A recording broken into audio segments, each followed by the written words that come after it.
طوفان نوح کے بعد اس دنیا میں کیا ہوا اور انسانی آبادی دوبارہ سے اس دنیا میں کیسے پھیلی، اور کیا نوح علیہ السلام کے زمانے میں آنے والا یہ طوفان عالمگیر طوفان تھا، یعنی اس طوفان نے ساری کی ساری زمین کو اپنی لپیٹ میں لے لیا تھا، یا یہ طوفان صرف اس علاقے میں آیا تھا جہاں حضرت نوح علیہ السلام کی قوم آباد تھی، اور کیا اس طوفان کے بعد صرف حضرت نوح علیہ السلام کی نسل ہی آگے دنیا میں پھیلی، کیونکہ اس طوفان کی وجہ سے دنیا کی آبادی تو ختم ہو گئی تھی، اور جو لوگ حضرت نوح علیہ السلام کی کشتی میں سوار تھے ان کی نسل کا کیا ہوا؟ کیا ان کی نسل آگے دنیا میں نہیں پھیلی؟ آج کی اس ویڈیو میں ہم اسی بارے میں بات کریں گے۔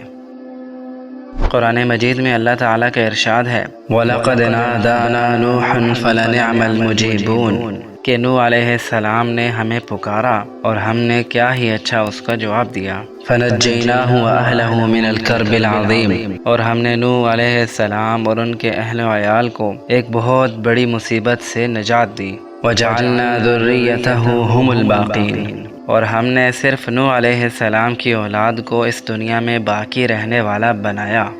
اکثر علماء کی رائے یہی ہے کہ حضرت نوح علیہ السلام کے زمانے میں آنے والا طوفان ایک عالمگیر طوفان تھا جس نے ساری کی ساری زمین کو اپنی لپیٹ میں لے لیا تھا، اور اس طوفان میں دنیا کی ساری آبادی غرق ہو گئی تھی، کوئی بھی باقی نہیں رہا تھا سوائے ان لوگوں کے جو حضرت نوح علیہ السلام کے ساتھ کشتی میں سوار ہو گئے تھے۔ جبکہ بعض علماء کی رائے یہ ہے کہ نوح علیہ السلام کے زمانے میں آنے والا طوفان ایک خاص علاقے میں آیا تھا جہاں حضرت نوح علیہ السلام اور ان کی قوم آباد تھی، اور غالباً وہ عرب کی زمین تھی، اور چونکہ اس زمانے میں دنیا کی آبادی بہت زیادہ نہیں تھی جیسا کہ آج ہے، اس زمانے میں دنیا کی آبادی صرف اتنی ہی تھی جتنی کہ حضرت نوح علیہ السلام کی قوم کی آبادی تھی، یعنی اس وقت حضرت نوح علیہ السلام کی قوم ہی اس دنیا میں انسانیت کا وجود تھا۔ اور پھر جب طوفان آیا اور یہ لوگ بھی کافر ہونے کی وجہ سے حضرت نوح علیہ السلام کے زمانے میں آنے والے طوفان میں غرق ہو گئے، ان میں سے بھی کوئی باقی نہ رہا سوائے ان چند لوگوں کے جو حضرت نوح علیہ السلام کے ساتھ کشتی میں سوار ہو گئے تھے۔ اور ابن عباس رضی اللہ تعالی عنہما فرماتے ہیں کہ حضرت نوح علیہ السلام کے ساتھ کشتی میں صرف 80 افراد سوار ہوئے تھے، ان کے علاوہ پوری کی پوری قوم غرق ہو گئی تھی۔ ان 80 افراد میں حضرت نوح علیہ السلام خود اور ان کے 3 بیٹے حام، سام، یافس اور ان کی بیویاں اور باقی قوم کے افراد شامل تھے جو حضرت نوح علیہ السلام پر ایمان لا چکے تھے۔ اور قرآن مجید میں بھی ارشاد ہے وَمَا آمَنَ مَعَهُ إِلَّا قَلِيلٌ کہ حضرت نوح علیہ السلام کے ساتھ بہت ہی کم مقدار کے لوگ ایمان لائے تھے۔ قرآن مجید کی اس آیت سے حضرت ابن عباس رضی اللہ تعالی عنہما کی روایت کی تائید بھی ہوتی ہے کہ کشتی میں سوار ہونے والے انسانوں کی تعداد بہت کم تھی، چونکہ نوح علیہ السلام نے اللہ تعالیٰ سے دعا کرتے ہوئے فرمایا تھا رب لا تذر علی الارض من الکافرین دیارا کہ اے میرے رب تو اس زمین پر بسنے والا ایک انسان بھی باقی نہ چھوڑنا۔ تو نوح علیہ السلام کی یہ دعا قبول ہوئی اور اللہ تعالیٰ نے ایسا طوفان بھیجا کہ جس نے تمام کے تمام انسانوں کو صفحہ ہستی سے مٹا ڈالا۔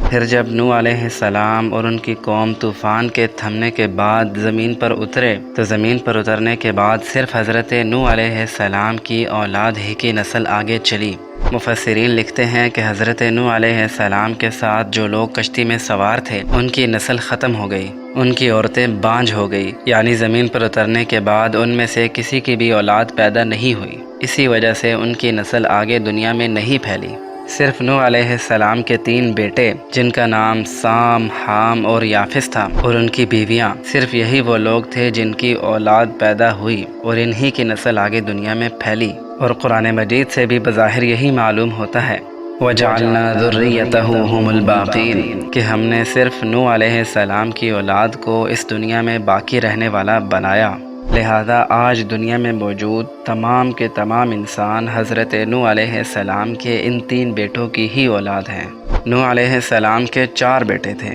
جن کے نام سام، حام، یافس اور یام تھے۔ یام جس کا لقب کنعان تھا، چونکہ وہ حضرت نوح علیہ السلام پر ایمان نہیں لایا تھا اس لیے وہ تو طوفان نوح میں غرق ہو گیا، اس لیے اس کی نسل تو دنیا میں نہیں پھیلی۔ لیکن باقی 3 بیٹے سام، حام اور یافس، یہی وہ 3 بیٹے تھے جن کی نسل آگے دنیا میں پھیلی۔ چنانچہ نبی کریم صلی اللہ علیہ وسلم کا ارشاد ہے سام ابو العرب و حام ابو الحبش و یافس ابو الروم کہ نوح علیہ السلام کا بیٹا سام عربوں کا باپ ہے اور حام حبشیوں کا اور یافس رومیوں کا، یعنی عربوں کی ساری نسل نوح علیہ السلام کے بیٹے سام کو جاتی ہے، اور حبشیوں اور افریقہ کے لوگوں کا نسب حضرت نوح علیہ السلام کے بیٹے حام کو جاتا ہے، اور یورپ اور روم کے لوگوں کا نسب حضرت نوح علیہ السلام کے بیٹے یافس کی طرف جاتا ہے۔ اور بعض مورخین لکھتے ہیں کہ حضرت نوح علیہ السلام نے طوفان کے بعد اپنے تینوں بیٹوں کو دنیا کی آباد کاری کے لیے ہجرت کا حکم دے دیا کہ تم دنیا میں پھیل جاؤ۔ پھر نوح علیہ السلام کے تینوں بیٹے دنیا میں پھیل گئے۔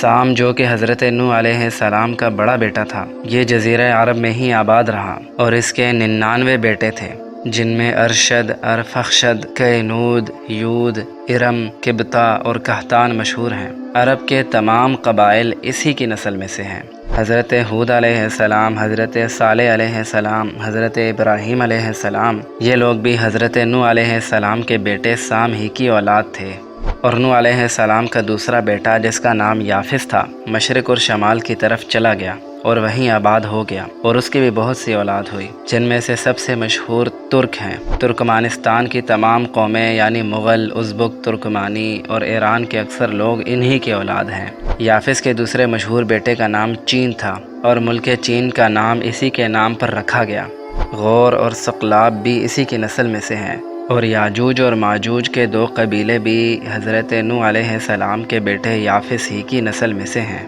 نوح علیہ السلام کا تیسرا بیٹا حام یہ ہجرت کر کے دنیا کے جنوبی حصے میں پہنچ گیا اور یہیں آباد ہو گیا۔ اس کے 6 بیٹے تھے، جن کا نام ہند، سندھ، حبش، افرنج، ہرمز اور بویا تھے، اور پھر ان سب بیٹوں کے نام پر ایک ایک شہر آباد ہو گیا۔ اور آج دنیا میں جتنے بھی انسان آباد ہیں، یہ حضرت نوح علیہ السلام کے انہی 3 بیٹوں کی نسل میں سے ہیں۔ اسی وجہ سے حضرت نوح علیہ السلام کو انسانیت کا دوسرا باپ یعنی آدم ثانی کہا جاتا ہے۔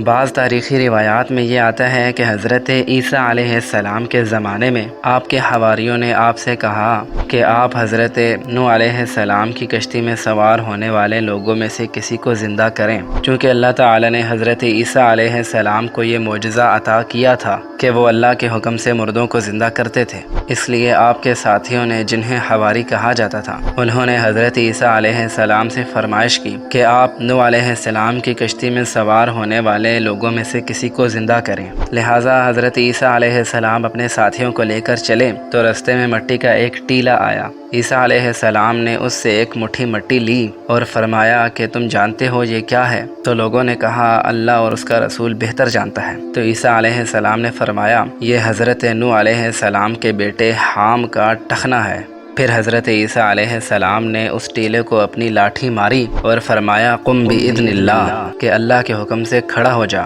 تو فوراً وہ مردہ کھڑا ہو گیا اور اپنے سر سے مٹی جھاڑنے لگا۔ اور نوح علیہ السلام کے اس بیٹے حام کے سر کے بہت سے بال سفید ہو چکے تھے، چونکہ نوح علیہ السلام کے زمانے سے لے کر حضرت ابراہیم علیہ السلام کے زمانے تک کسی بھی انسان کے سر کے بال سفید نہیں ہوئے تھے۔ بڑھاپا حضرت ابراہیم علیہ السلام کے زمانے کے بعد شروع ہوا۔ انسانوں کے سر کے بال سفید ہونا حضرت ابراہیم علیہ السلام کے زمانے کے بعد شروع ہوا۔ جب عیسیٰ علیہ السلام نے حام کے سر میں سفید بال دیکھے تو کہا کہ کیا تو اسی طرح مرا تھا، یعنی مرتے وقت بھی تیرے سر کے بال سفید تھے؟ تو حام نے کہا نہیں، میں مرا تھا تو میں جوان تھا، یعنی میرے سر کے بال کالے تھے، لیکن جب آپ نے مجھے زندہ کیا تو میں نے یہ سمجھا کہ قیامت آ گئی اور قیامت کے خوف سے میرے بال سفید ہو گئے۔